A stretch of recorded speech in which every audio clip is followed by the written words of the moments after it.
In today's video, I'm going to teach you how to share files and folders using Dropbox. Sharing through Dropbox is a straightforward way to collaborate with others, allowing you to send important documents, photos, or any other files seamlessly while maintaining their original quality. Let's dive in, and I'll guide you through the process step by step. First, you'll need to head over to Dropbox's website. Open your web browser and type in dropbox.com. Once there, look for the sign-in option, which will typically be at the top right corner of the page. Use your registered email and password to log in. If you haven't signed in before, make sure you have your login credentials ready. After entering your details, click the Sign In button, which should bring you to your Dropbox dashboard, where all your files and folders will be displayed. Now that you're logged in and can see your files, the next step is to identify the specific file or folder you wish to share. Hover your cursor over it. You'll notice that as you place your cursor over different files or folders, options for interacting with those items quickly become visible.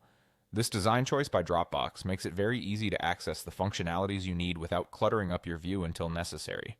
Once you hover over the file or folder you're interested in, look for the Share option. It might appear as a button labeled Share or sometimes as a link-like icon for Copy Link.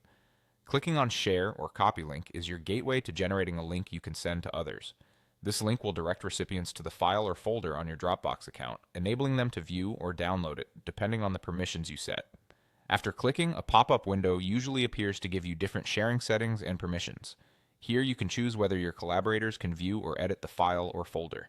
If you went with the Copy Link option, the link would be automatically generated and copied to your clipboard, so you can then paste it into an email, text message, or any platform where you communicate with others. A quick tip, always double-check the sharing settings to ensure you're sharing with the right level of access. You can change these settings anytime, even after sharing.